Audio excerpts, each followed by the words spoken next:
En nombre del Padre, del Hijo y del Espíritu Santo. Amén. Amados hermanos, en nuestro Señor Jesucristo nos encontramos en el domingo de Quincuagésima. El próximo miércoles es el miércoles de ceniza. Lamentablemente, tengo hoy que dedicar el sermón o el sermoncito, como quieran, en contra de mi voluntad de rebatir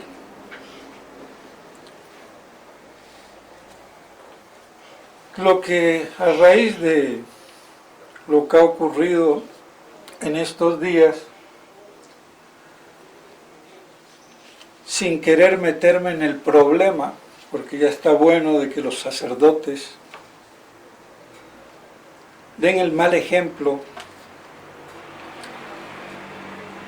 de apersonarse, apropiarse de las almas, el capillismo, mis fieles, y peleas y discusiones, cuando lo que interesa es que haya un verdadero sacerdote, verdaderamente ordenado, y que diga la verdadera misa. Lo demás pasa a segundo plano. En esta crisis espantosa. Pero bueno, me refiero concretamente a lo que el padre, desgraciadamente, Ortiz, en su disputa con la venida del padre Rafael, en la cual no me meto en ese berenjenal, pero el padre Ortiz se mete para apoyar su discurso con un tema doctrinal que toca la fe, y es el sedevacantismo.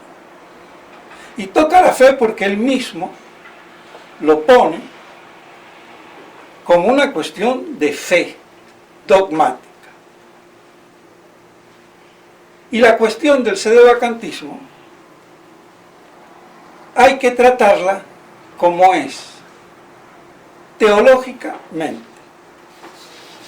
Ahora voy a leer lo que él dice para que se den cuenta por qué tengo que intervenir, y que aprovecho porque creo que será de utilidad saber qué es el sedevacantismo y poner los puntos sobre las íes, porque ningún sacerdote lo ha hecho, ningún obispo lo ha hecho,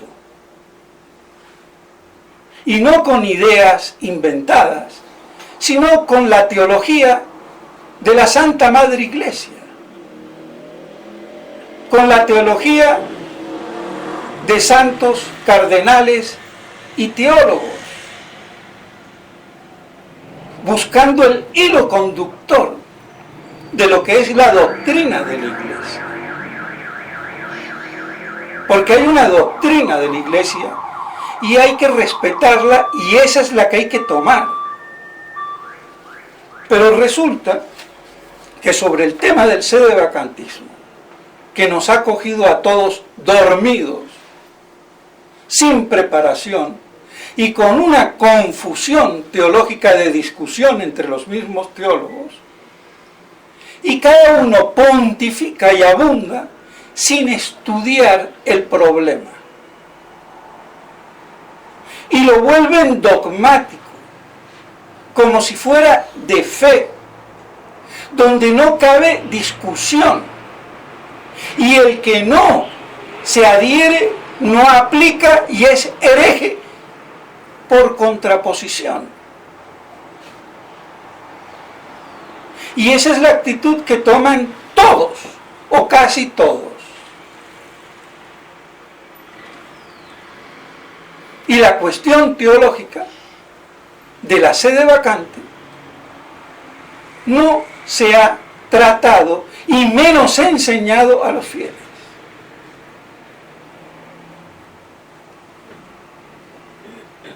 Es lamentable. El padre Ortiz entonces dice que por cuestiones de unidad en torno a la doctrina, y arremitiendo contra el padre Rafael, con lo que no me meto, y dice que profesa doctrinas graves como el sedevacantismo, que pretende que no hay papas válidos reinantes desde 1958. Primero, aquí hay que decirle que el padre Rafael no es sedevacantista. Yo soy amigo de él y soy amigo de todo el mundo, de sedevacantistas y no sedevacantistas. Lo que pasa es que si van a pontificar a lo bruto, ahí sí les va mal.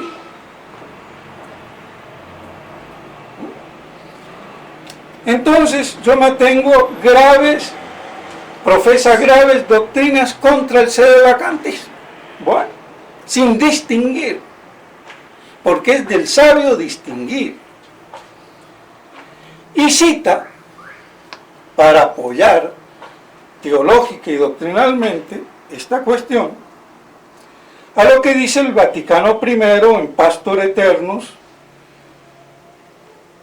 creo yo que es Pastor Eternus, bueno, perdón, no, en el Vaticano I, de 1870, que habrá, el bienaventurado Pedro tenga perpetuos sucesores en el primado sobre toda la iglesia, y el que no, sí, en la Constitución dogmática Pastor Eterno, aquí está, sí. Entonces sea anatema. Este es uno de los pasajes que se citan para decir que no puede haber un papa que no sea válido, verdaderamente papa, porque está prometido infaliblemente que la sede de Pedro tendrá sucesores perpetuos. Bueno, a este buen teólogo se le falta el segundo argumento, porque está sumado también a yo he rogado por ti y que tu fe no desfallezca. Son los dos argumentos de peso que mal entendidos, estúpidamente mal entendidos, sin decirle personalmente estúpido a nadie, sirven para que sedevacantistas y antisedevacantistas partan del mismo principio y crean una dialéctica que favorece a Roma apóstata. Y Roma apóstata lo sabe muy bien y hace que abunden ambas y se neutralicen y se maten como idiotas e imbéciles que se lo tienen bien merecido. Y le hacen el juego a Roma dándoselas cada uno de muy sabio y de muy católico. Que nuestro Señor ruegue por Pedro para que su fe no desfallezca, no quiere decir la impecabilidad de Pedro en materia de fe como persona, sino como sumo pontífice cuando se pronuncia es cátedra, que es lo que explica uno de los teólogos como Prumer, que su manual sirve en los seminarios de la fraternidad. Entonces, no es la impecabilidad de Pedro en la fe en todo, que no pueda desfallecer en la fe y ser un hereje, sino cuando confirma a sus hermanos en la fe, lo que luego se definió como ex cátedra. Y no voy a entrar más en el problema porque no terminaríamos. Pero entonces no hay que confundir habas con arvejas, ni magnesia con gimnasio, ni María al baño que al baño María. Porque hay que distinguir.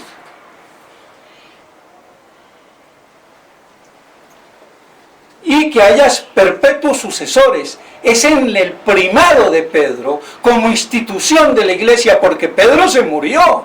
Y Pedro hoy no es papa en el cielo. Ni San Pío X es papa en el cielo. Serán sacerdotes, obispos, pero no serán papas. No hay papas en el cielo. Entonces, lo que es perpetuo y permanente hasta que se acabe el mundo es la sucesión apostólica de la institución del primado de Pedro. Entonces, eso es lo que está garantizado. No que haya o no haya una interrupción, que de hecho la hay cada vez que el Papa muere. Entonces sería la iglesia el ave fénix que muere y resucita cada vez que muere un papa y pase un minuto o un día o una semana o 3 años o lo que pasen hasta elegir al otro, no hay iglesia.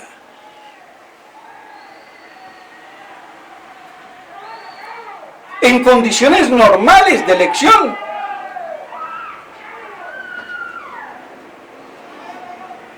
Entonces lo que está garantizado es la perpetuidad apostólica, la institución del primado de Pedro. No de Pedro, porque Pedro ya murió. Que nos quede claro. Entonces, comenta el padre, ser anatema quiere decir que es hereje y excomulgado quien profese ese error. ¿Cuál es el error?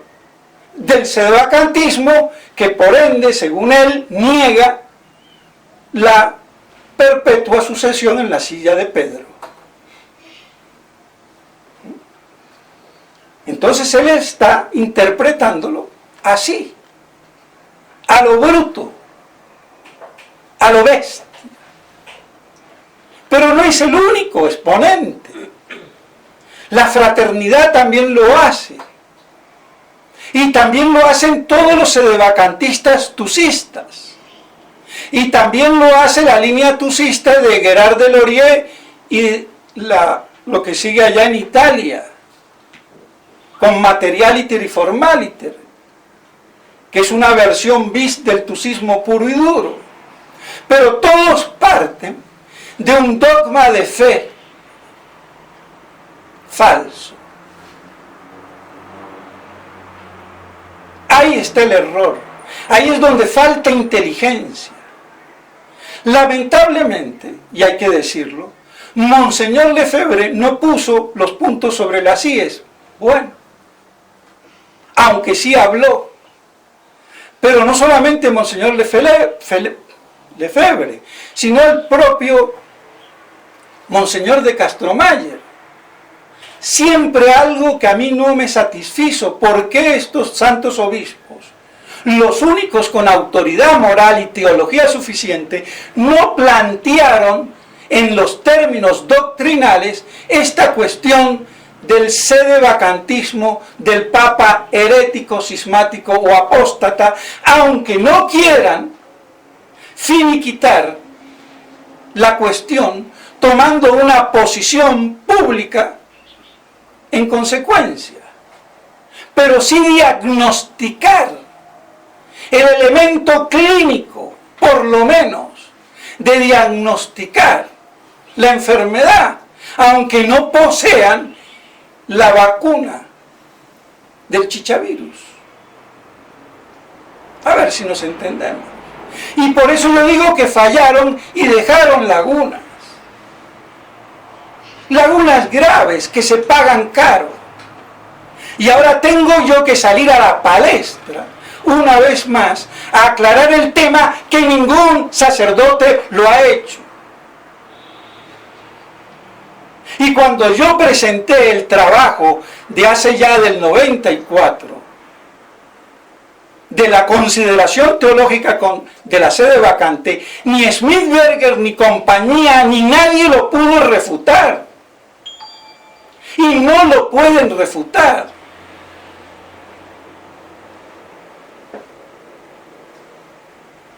Entonces, basados en estos dos textos, tanto los sedevacantistas viscerales a priori y a lo bruto, y los antisedevacantistas viscerales a priori y a lo bruto, dialécticamente se plazan en extremos contrarios, basándose en un mismo principio que no ha sido suficientemente dilucidado. Y lo hacen dogma de fe, palabra de Dios, y si no, hereje. Es lo que dice el padre Ortiz. Esto que lo piensa Monseñor Williamson no lo dice porque es un poquito más inteligente. Y como sabe que si lo llega a decir le digo bruto, se cuida, porque tiene su episcopado que defenderse. Y aunque él parecía muchas veces como sedevacantista, pero en realidad nunca lo fue, yo lo conozco bien. Y Monseñor Ford igual, es más atrevido Ford, pero bueno. Pero el padre Ortiz, que le consulte a ellos antes de escribir, ya que es tan obediente, porque también se mete con lo de cura vago y no me voy a meter ahí. Para no ser cura vago hay que estar incardinado en la diócesis o en una congregación.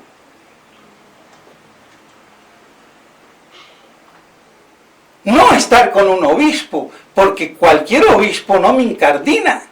Es el obispo del lugar. O los abades benedictinos, o de las congregaciones.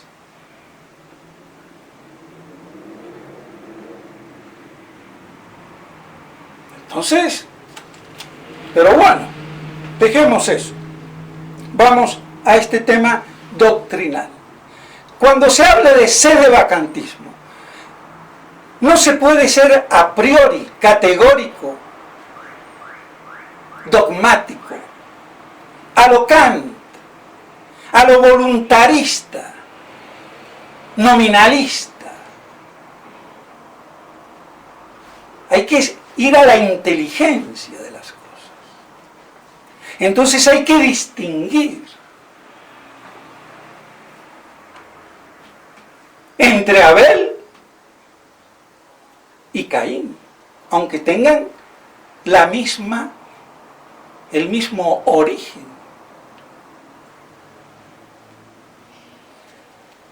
Entonces en el sedevacantismo hay que distinguir el sedevacantismo estúpido y por estúpido herético, y también el antisedevacantismo de igual de estúpido y por lo mismo herético, porque yo no puedo hacer dogma de fe lo que no es de fe.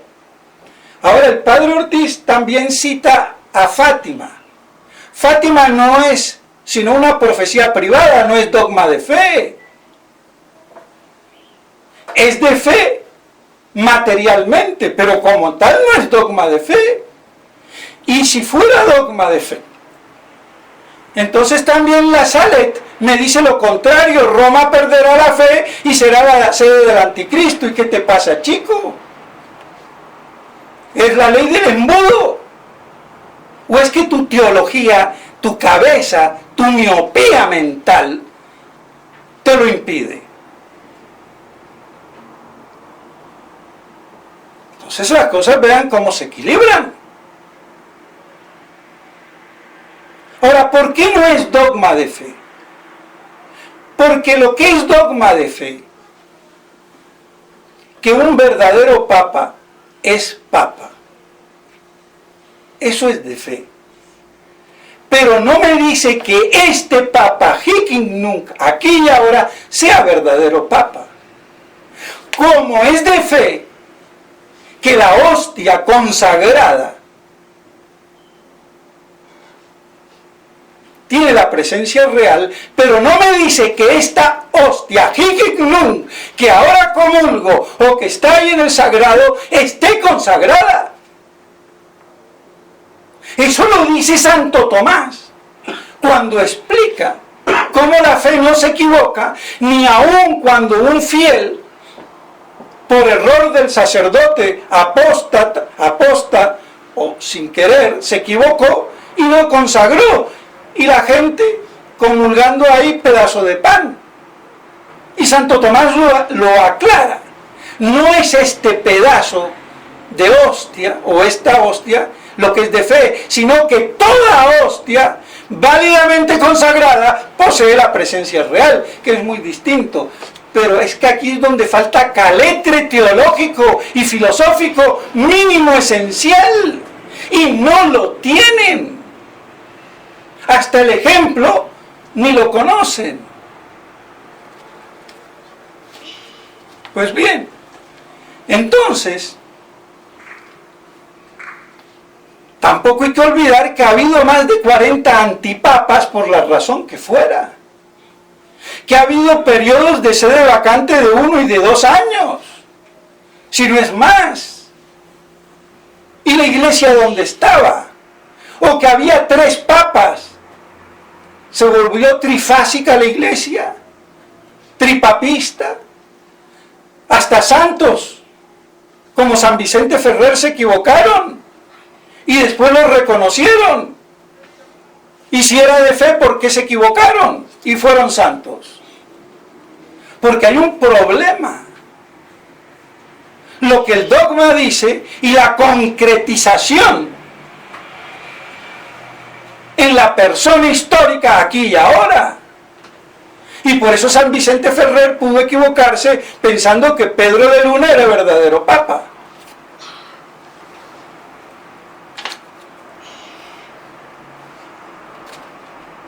Y después reculó. Entonces estos detalles muestran lo primitivo que son cuando abordan estos problemas. Y encima con un autoritarismo que si tuvieran inteligencia y teología, bueno, bien, lo aguantamos porque es inteligente y sabio y teológico como yo, che. Pero es que si soy bruto y encima soy autoritario, ¿qué pretendo? ¿Burro con pretensión de caballo? Perdónenme.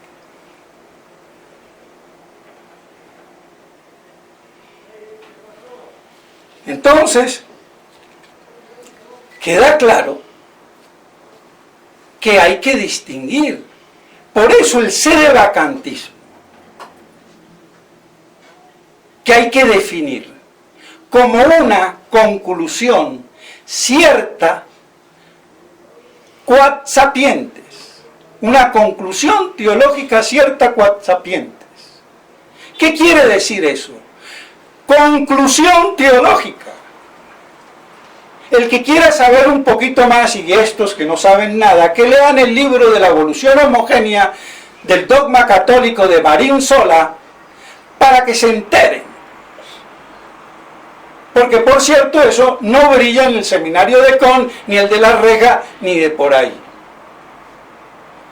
Pero conclusión teológica quiere decir que no es dogma de fe, que es de fe, porque está implícito en los principios que vienen de la fe, pero que no se puede dogmatizar hasta que la Iglesia, así con su magisterio infalible, lo promulgue y lo haga. Y es una cuestión que no es evidente para todo el mundo, sino los sabios, los entendidos.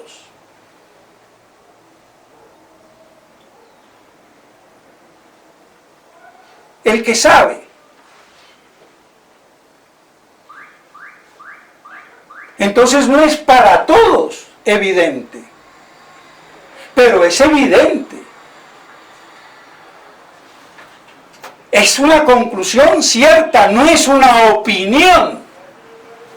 no es una probabilidad en la cual la teología ha caído, en el probabilismo y toda esa desastrosa casuística consecuencia de beta judaica, por si fuera poco. Entonces, es una conclusión que requiere el conocimiento de los principios en los que se basa y tener preparación. Por eso no se puede dogmatizar y decir que el que no piensa así ya es un hereje y está fuera de la iglesia. El hereje eres tú por bruto, animal. Tomes la posición que tomes, pro o contra. De esa no te salva ni tu tía ni tu abuela. Y estos se creen muy impolutos.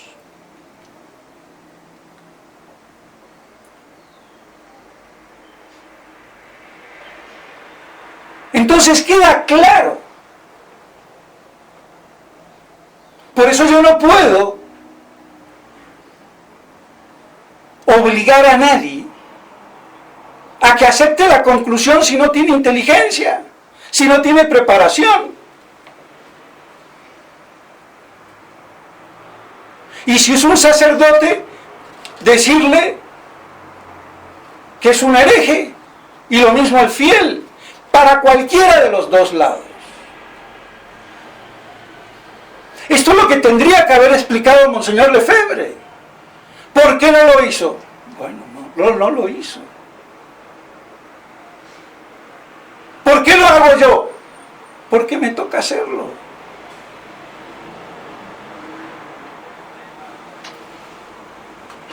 No lo hizo tampoco Monseñor de Castromayer, no lo hizo el padre Membiel ni Castellani. ¿Qué quiere? No lo ha hecho ni Lisandro, ni el padre Barbará. El que lo hizo a su modo fue Gerard de Loria, inventándose una teoría basada en filosofía y encima cuadriculada.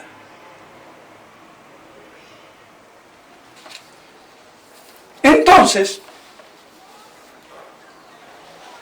no es herético serse de vacantismo, ¿tá?, como lo soy yo desde siempre.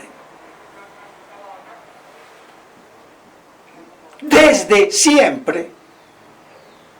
No como todos estos que se han hecho después y me vienen a dar lecciones a mí o al que sea.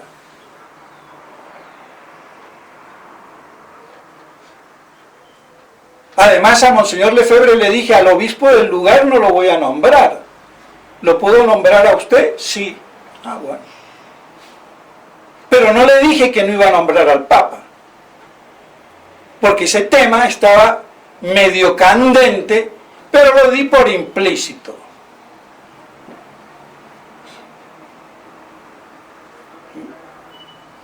Porque si el obispo del lugar es hereje por seguirlo al Papa, con mayor razón el Papa. Pero es que también está el problema de que la herejía, doctrinalmente, si es material, si es formal, y por eso algunos dicen no pierde el pontificado, si lo pierde. Monseñor de Castromayer dice no hay que hacer esa distinción, el Papa tiene que saber, por ser Papa, la doctrina, y si la contradice es hereje y punto. Bueno, entonces, si tengo claro que no es un dogma de fe, que es de fe como materia de fe, pero no formalmente de fe, que podría ser de fe como toda conclusión teológica, si la Iglesia así lo declara y dice, para eso es infalible, pues bien, si no, no. Entonces estos dos textos que acabo de decir no prueban lo que quieren probar por falta de inteligencia de estas personas. Entonces el problema, por eso es de formación. Pero hay, claro está, el otro problema de la comunicatio in sacris y del una cum. Porque no es solo un solo problema, es un problema que afecta a diferentes órganos.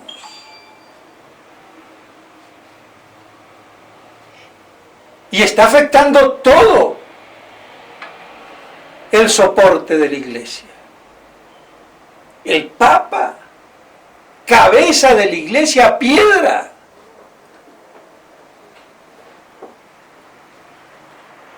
Entonces, por eso yo le dije al padre Smithberger, en su momento, que por el hecho de ser hereje el Papa, no se puede decir el una cum, aunque no tome posición de sedevacantismo o antisedevacantismo. Porque yo no puedo estar en comunión con ningún hereje. Y si es hereje, por desgracia del Papa, lo lamento. Porque lo universal es, no hay comunicatio in sacris con el hereje. Y si es Papa, lamento mucho, no hay excepción, como algunos la quieren hacer.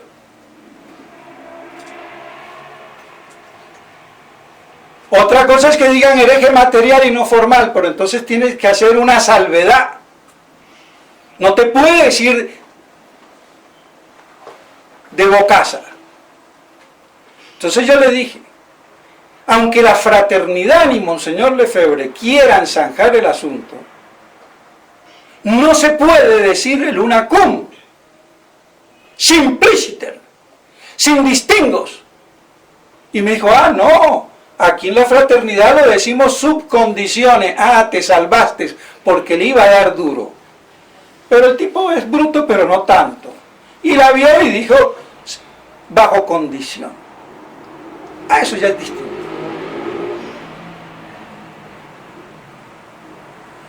Eso me salva.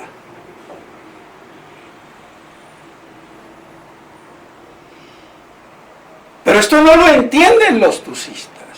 No lo pueden entender, ni el padre Smithberger ahora lo diría. Porque la fraternidad ha virado. La fraternidad creada por Monseñor Lefebvre no fue antisedevacantista, nunca, como quieren hacerlo ver. Se volvió antisedevacantista después de la muerte de Monseñor Lefebvre. No hay que olvidarlo. Monseñor Lefebvre ya lo había dicho. Para que les quede claro. Amén de decir, el anticristo, los anticristos, ellos lo son, es absolutamente cierto. Verdaderamente nosotros tratamos con una increíble mafia ligada ciertamente con la masonería. Ellos no están ya dentro de la iglesia. Lo dijo en el retiro sacerdotal en Ecón del 4 de septiembre del 87. También dijo Monseñor, ¿dónde está la iglesia visible? La iglesia visible se reconoce por las señales. Una santa católica y apostólica. Claro, queda claro que somos nosotros quienes conservamos la unidad de la fe que desapareció en la iglesia oficial. Y si hay hoy una visibilidad de la iglesia, es gracias a ustedes. Estas señales no se encuentran ya en los otros. No somos nosotros, sino los modernistas que salen de la iglesia. Es equivocarse, asimilar la iglesia oficial a la iglesia visible. Es lo máximo que pudo decir Monseñor, más que si hablara de sedevacantismo o no. Salir, por lo tanto, de la iglesia oficial, en cierta medida, sí, obviamente. Esto está en Fideliter número 66, noviembre-diciembre del 88. Dice Monseñor Lefebvre, la iglesia conciliar es prácticamente cismática. Incluso si no lo aceptan, en la práctica es una iglesia virtualmente excomulgada, porque es una iglesia modernista. Revista Fideliter, número 70 de julio-agosto del 89. ¿Queda claro? Pero hay más. No somos de esta iglesia conciliar, que es cada vez menos católica, prácticamente ya nada. En la conferencia sacerdotal del 90 en Ecón. Y para terminar, apocalípticos, vivimos un tiempo excepcional, creemos apocalíptico, lo dijo Monseñor en el retiro a Ecón de septiembre del 86. Y no sigo, porque hay más citas. Y unas de esas citas, el padre Ford, recién yo llegado a Buenos Aires, prohibió esas imágenes de Monseñor con esos textos. Yo guardé una. Ya se veía la traición o la estupidez que tenía. Poco importa. Que Monseñor no habló de ese vacantismo, sí habló, no quiso zanjar. Eso es distinto. Pero lo dijo. Cuando dicen que Monseñor no lo era. ¿Y qué pensarían de una persona que va a decir esto? Lo que pasa es que Monseñor Lefebvre a veces tenía vaivenes. Afirmaba una cosa y retrocedía si veía que por la cuestión de que, bueno, la unidad, la presión, cierta diplomacia. A mí no me gusta eso, yo no soy de esos. Pero él era francés, también hay que entender la politesse francesa.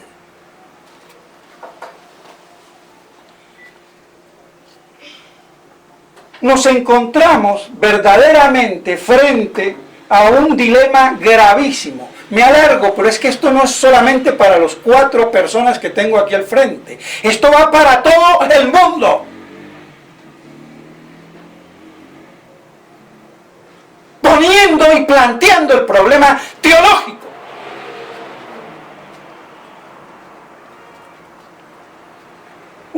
Frente a un dilema gravísimo, que creo no se planteó nunca. ¿Es posible que estemos en la obligación de creer que este Papa no es Papa?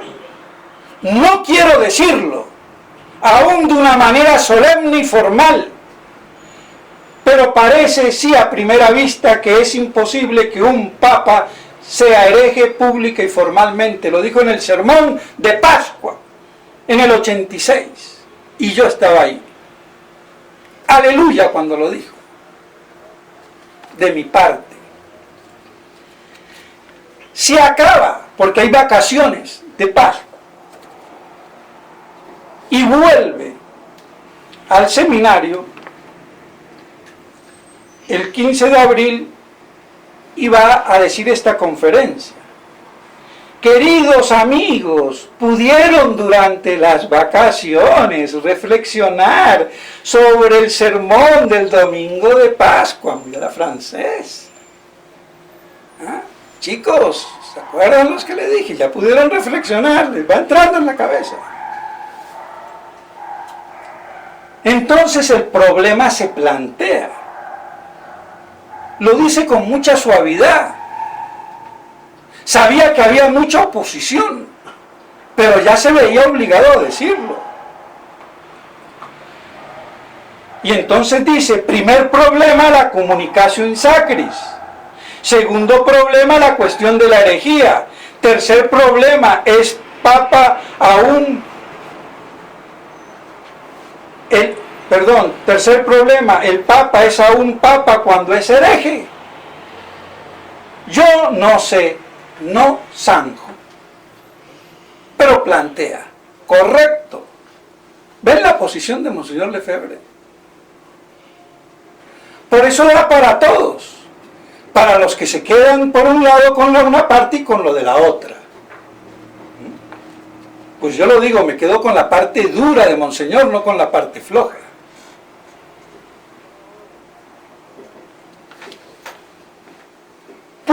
Pero pueden plantearse la cuestión. Yo no lo sé.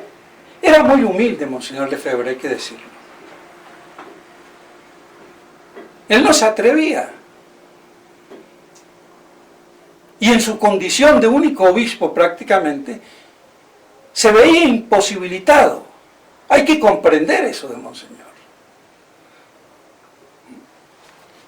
Todo caía sobre él en ese momento moralmente.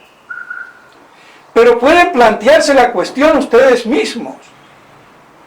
Pienso que todo hombre juicioso debe plantearse la cuestión.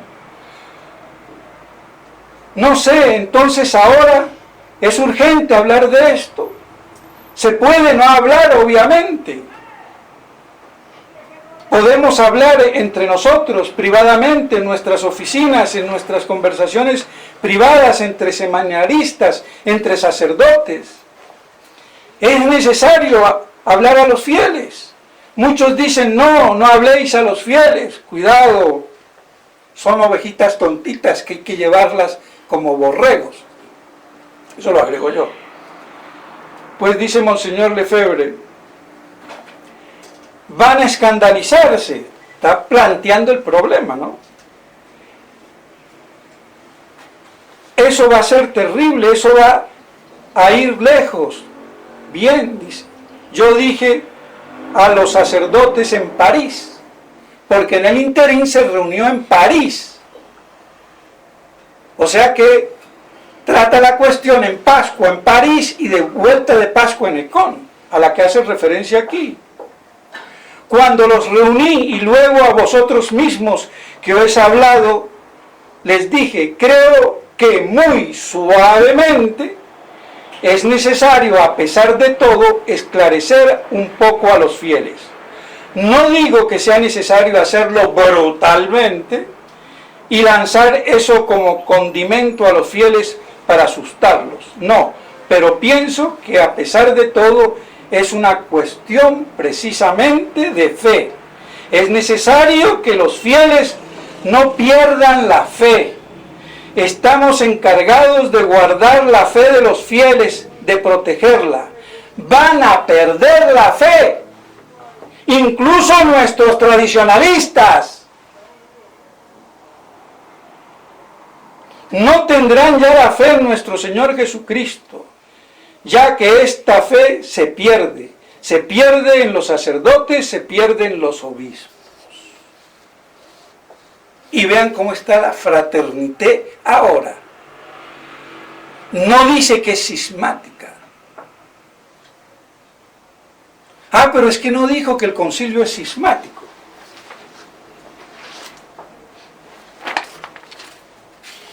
Sí dijo que el concilio es cismático.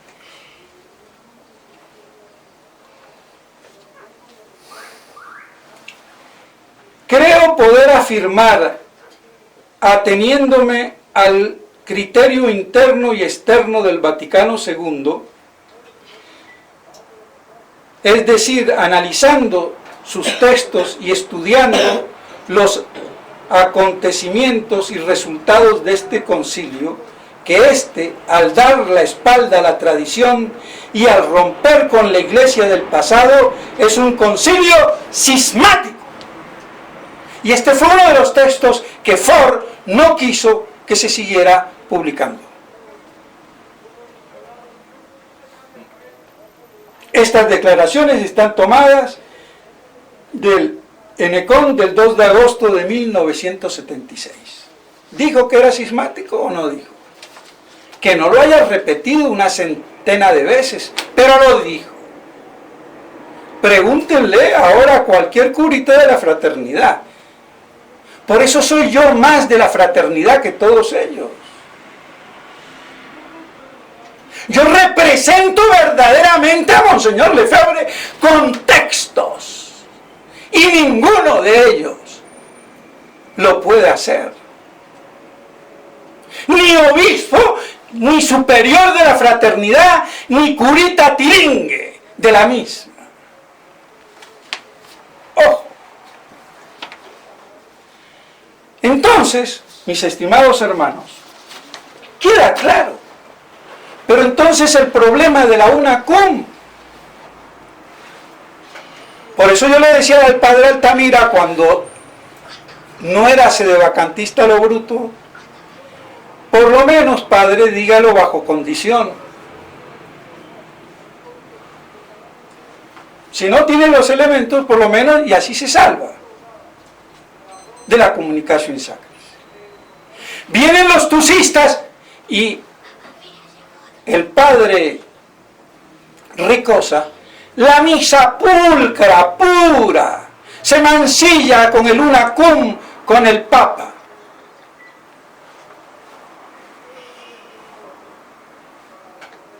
Por eso no se pueden aceptar las misas UNACUM. Está claro, no se debe de decir el UNACUM.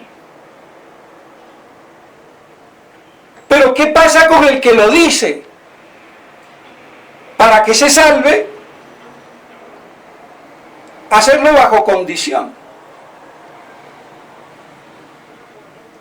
O al menos suponer, como lo hago yo, que lo hace la fraternidad, no por lo que dijo el padre Smithberger en la época que yo pertenecía, y sigo perteneciendo, porque está mi expulsión virtualmente amparada, con el juicio final o cuando salga un papa verdadero, si algún día sale.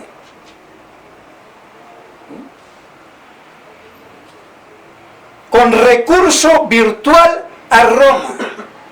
Virtual porque de hecho no se puede, porque es una prostituta Roma ahora. Claro. Bueno, para los que todavía por ahí dicen de vagos, cura vago, jurídicamente lo pruebo con el derecho canónico que no soy vago. Ahí le tapo la jeta al que sea.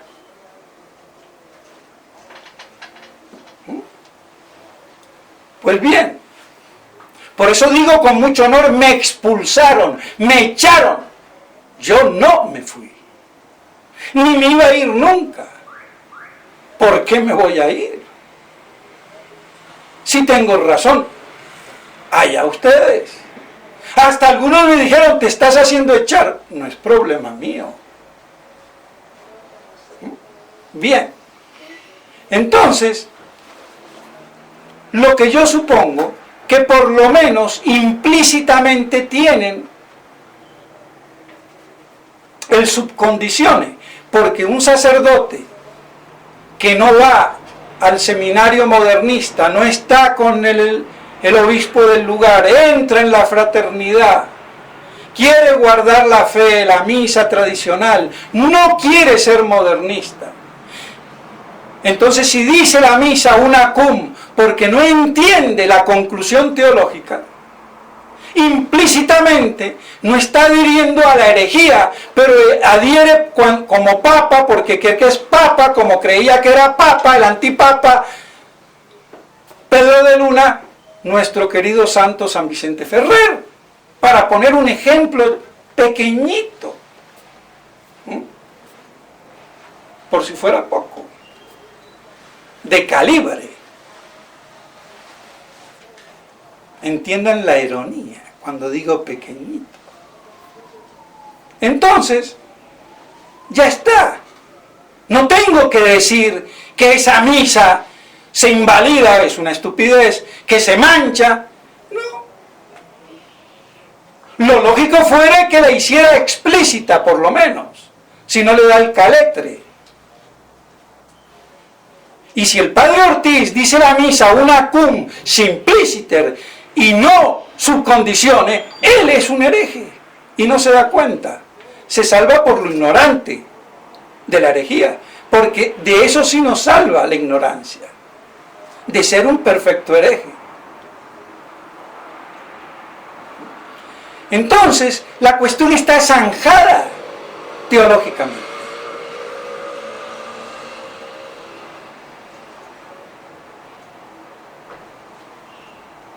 ¿Qué pienso yo? No son papas. Todos estos, a partir de la declaración del 7 de diciembre de clausura de Pablo VI, urbi y et orbi, de manera formal, las dos religiones, la de Cristo y la del hombre. Ya está. No tengo por qué irme al 58, a la muerte de Pío XII. Porque Juan XXIII no planteó ningún problema de este sedevacantismo, sino después, post factum. Entonces no vengamos a hablar de Juan XXIII. Y la reforma litúrgica de Juan XXIII del breviario viene de Pío XII, como lo dijo el padre Coash, y él aprovechó para sacarla, metiendo alguna cosita buena que hizo, meter a San José y quitar un confitior, quitar un poco aquí, cambiar un poquito allá. Pero no tocó nada substancial.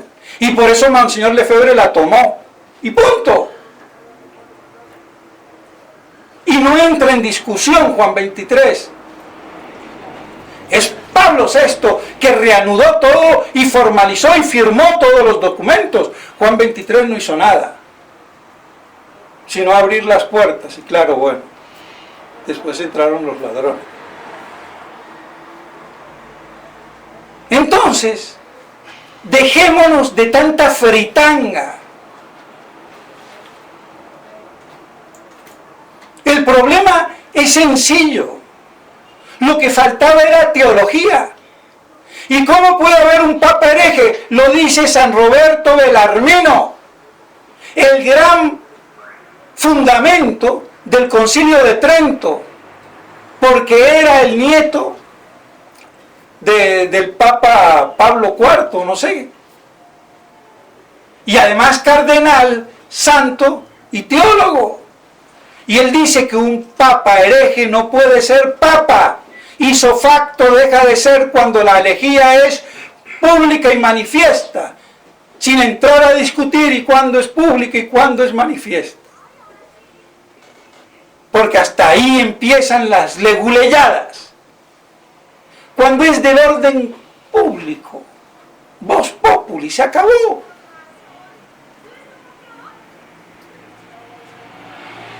Porque hay una incompatibilidad entre confirmar a los fieles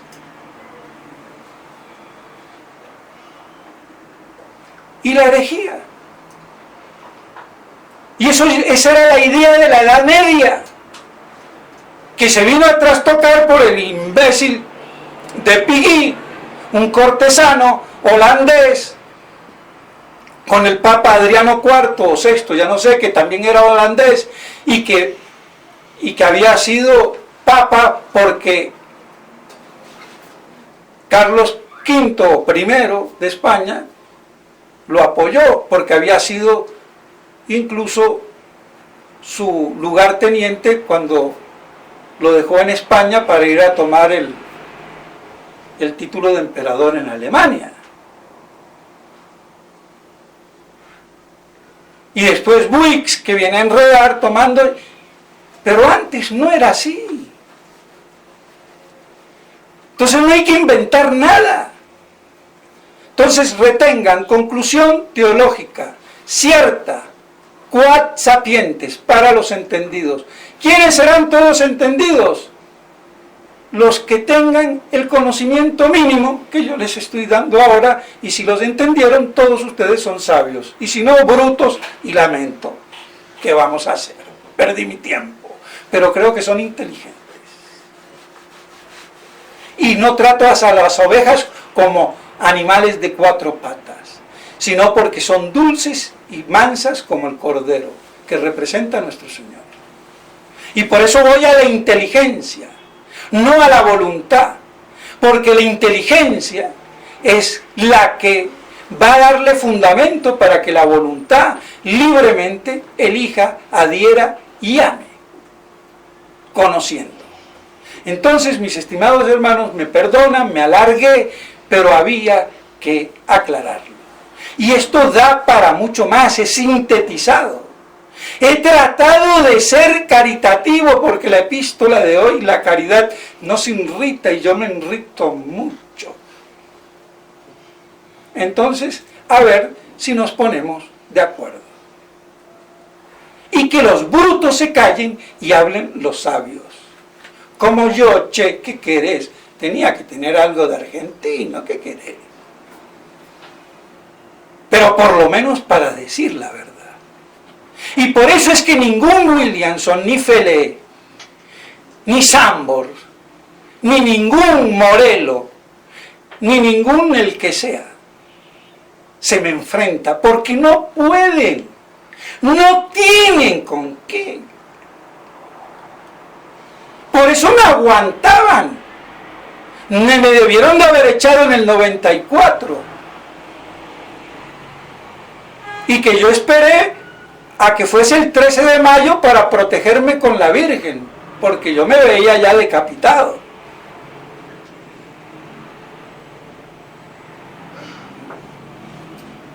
Y no lo hicieron. Es que no pueden.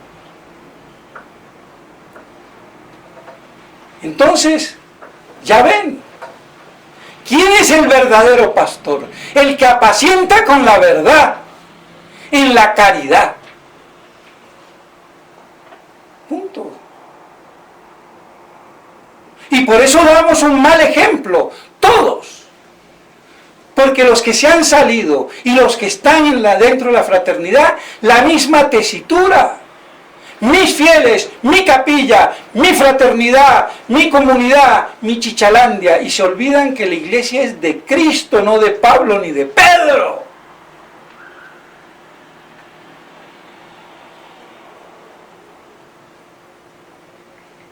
Entonces ya ven, mis estimados hermanos, porque como decía San Agustín, que en todo hay que guardar caridad. Y la verdad os hará libres. Espero entonces haber podido transmitir de este tema algo de verdad. Que la Santísima Virgen María así los proteja y los arrope con su santo manto. En nombre del Padre, del Hijo y del Espíritu Santo. Amén.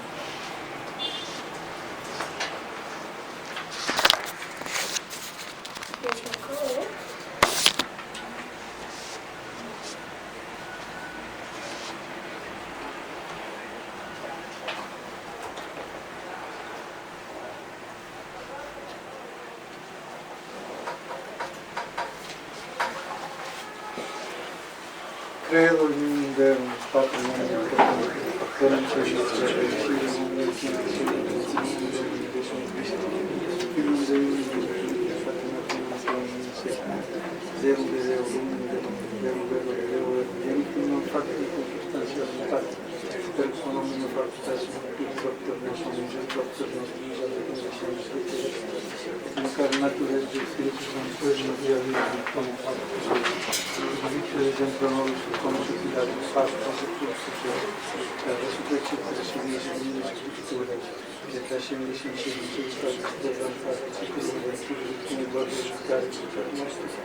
Filii Los regni in nomine Filii et Spiritus Sanctus, Dominus Victimus, Deus Patre Filio Porto Spiritus Patra Filius in l'adoratio del Fondo glorificato, Filio Putus et Spes Profetas et una in Santa Cattolica et Apostolica Ecclesia, confiterum in baptismo et missione peccatorum et perfectio de Christus in corona, vitam in seculi. Amen.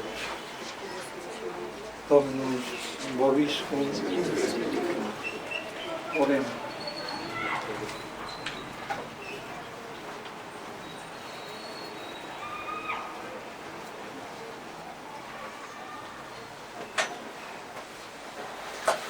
Tuies Domini voce mea, justificationis tuas in labris meis pro nunciavit Domine judicia oris tui.